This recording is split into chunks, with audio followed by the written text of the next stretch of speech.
سلام دوستان عزیزم، اومدم پیشتون با فال هفتگی با کارت های تاروت برای متولدین ماهای مختلف. متولدین فروردین رو نیت میکنیم.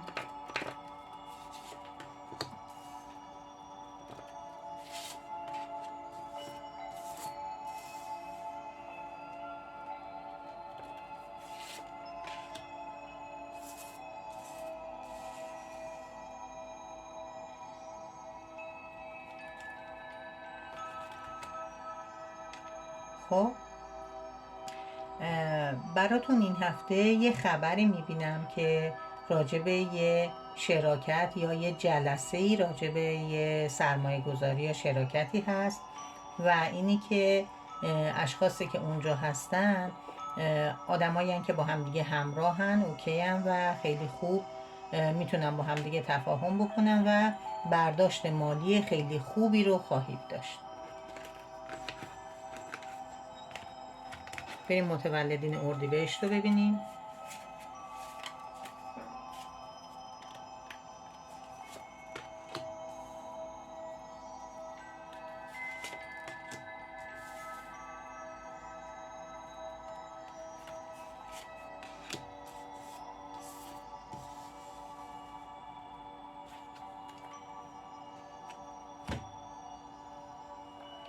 خب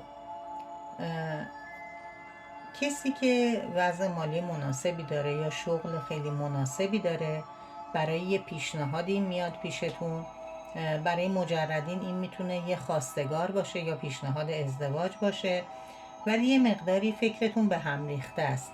نمیتونین فکرتون رو مرتب کنین، برنامه ریزی کنین، ببینین که چه تصمیمی بگیرین، چه جوابی بدین. اما یه معجزه براتون میبینم که هر چیزی سر جای خودش قرار میگیره و میتونیم مسلط بشیم به مسائل و تصمیم درست رو بگیریم.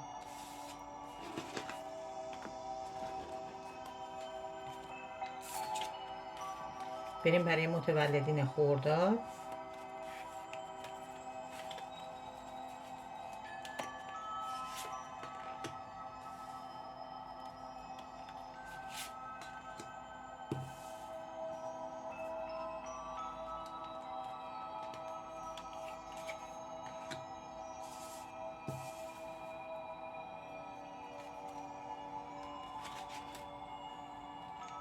خب این هفته براتون اوضاع خیلی خوبه، همه چیز به نفع شما میچرخه و شانس دارین.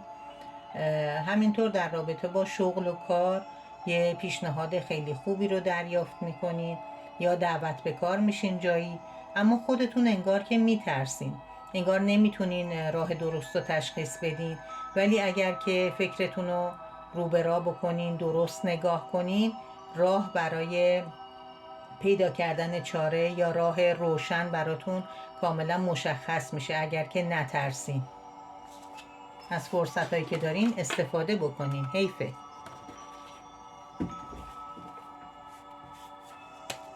متولدین تی رو ببینین.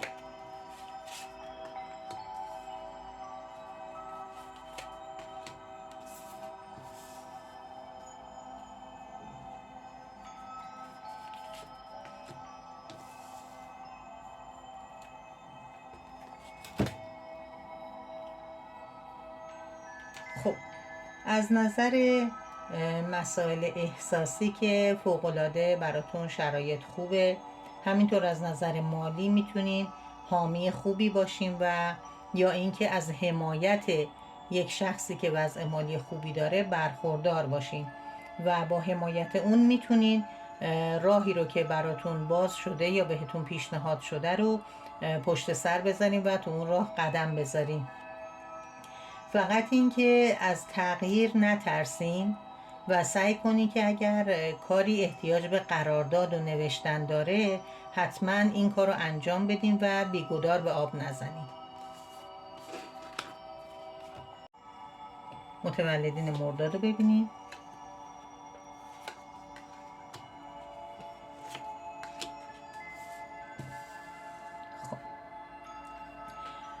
میتونین به امور مسلط بشین، حرف خودتون رو با سیاست و درایت پیش ببرین و به اون چیزی که میخواین دست پیدا کنین. حالا این میخواد مال و ثروت باشه یا هر اون چیزی که در نظر شما هست، میتونین کاملا مسلط بشین و دریافت بکنین اون چیزی که کائنات برای شما گذاشته. فقط این که مراقب باشین، ممکنه که یه خیانتی در حق شما صورت بگیره. بریم متولدین شهریور.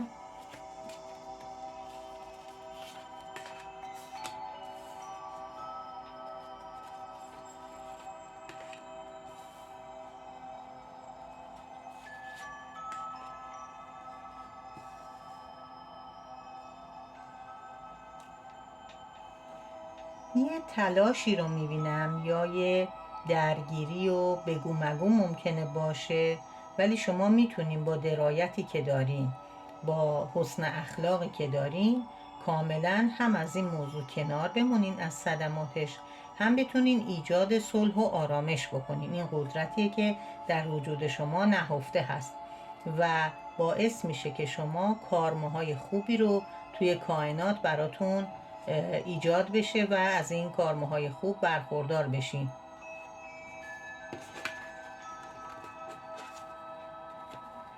متولدین مهر رو ببینید.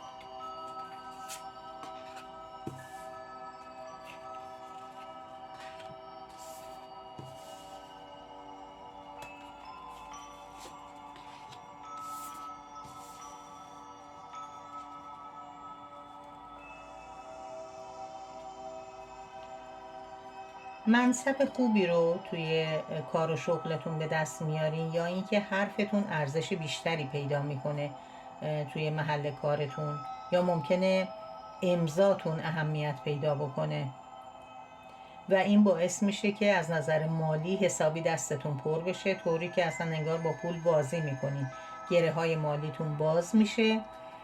و اینکه یک دوره‌ای برای شما ممکنه که سخت گذشته باشه، ولی الان دیگه چنین چیزی براتون نیست. اون دوره گذشته و دوره خوشی داره به شما رو میکنه، اما مراقب افراد دورو باید باشین که ازشون صدمه نبینی. متولدین آبان رو میریم ببینیم.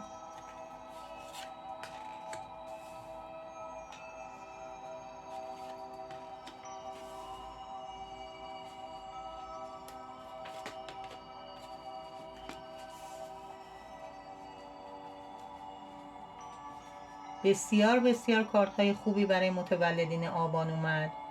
هم انرژی فوق‌العاده زیاد، بالاترین انرژی که توی کائنات وجود داره براتون اومده.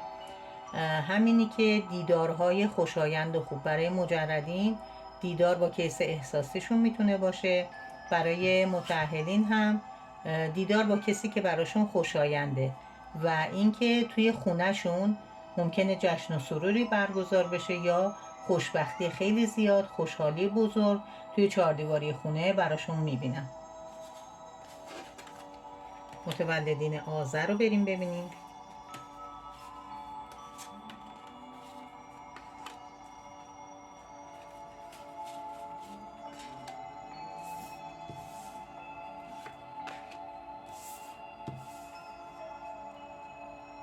متولدین آذر هم موقعیت خوب شغلی براشون اینجا دیده میشه، اما مراقب باشن، شیطان در کمینه، ممکنه پیشنهاد خطرناکی بهشون بشه. به هیچ وجه فریب نخورن و قبول نکنن. اگر که در دام شیطان نیفتن، براشون پیروزی بزرگی میبینم که خیلی افتخارآمیزه و خیلی ها توجهشون جلب میشه بابت این پیروزی که دارن. متولدین دی رو بریم نیت کنیم.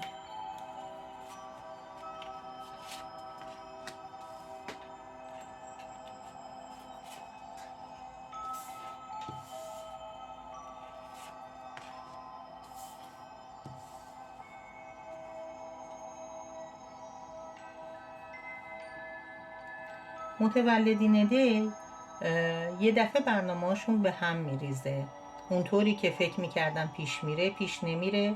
برنامه ریزیاشون رو باید تغییر بدن و توی یه موقعیت دیگه‌ای باید به فکر این موضوع، این کارهایی که میخواستن باشن. براشون معجزه میبینم که رو به راه میشه، اوضاع اوکی میشه، درست میشه و دوباره میتونن بعدن اون کارهایی که در نظر داشتن انجام بدن. فقط این که این بار به همه نگن، بذارن کارشون انجام بشه بعدن. در واقع تا زمانی که 100% نشده باید پنهان بمونه این موضوع. متولدین بهمن رو ببینید.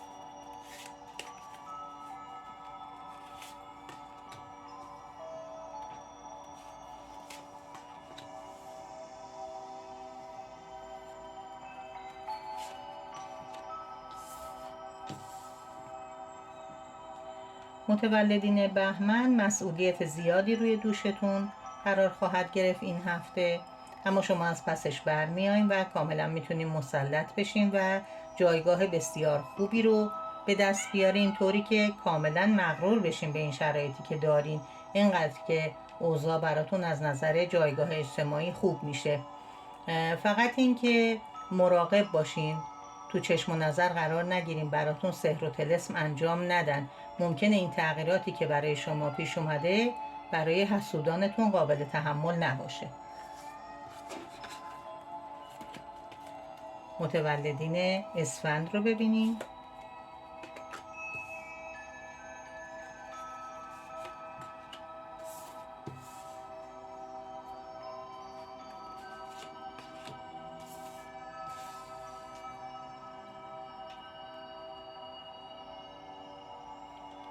منتظر پولی هستین یا منتظر نتیجه تلاشتون؟ یه کاری که قبلا براش زحمت کشیدین الان میخواین به بار بشینه، 100% نتیجه زحمتتون رو میگیرین. یا اگر منتظر پول از کسی هستین، وعده دارین برای دریافت پول، 100% دریافت میکنین پول رو. اون چیزی که مورد نظرتون هست و به اون قدرتی که میخواین میرسین، مسلط میشین به کارهاتون و حرفتون خیلی ارزش پیدا میکنه. قاطعیتی که شما دارین یا اون چیزی که مورد نظرتون هست مورد پذیرش بقیه هم قرار خواهد گرفت. خب دوستان، امیدوارم که از فال هفتگی این هفتهتون لذت برده باشین و هفته خوبی پیش رو داشته باشین. اگر فال شخصی میخواین میتونین از طریق اینستا یا تلگرام با من در تماس باشین، براتون انجام میدم. و برای گرفتن فال یلدا از الان اقدام کنیم برای رزرو که تا اون موقع دیگه وقتا پر نشده باشه. دوستانی که تازه وارد جمع ما شدن خیلی ممنونم که ساب میکنن کانال منو و جزو دوستان دائمیمون میشن. دوستان قدیمی هم با لایک و کامنت هاشون مثل همیشه به من انرژی میدن. ایام به کامتون باشه عزیزان. خدا نگهدار.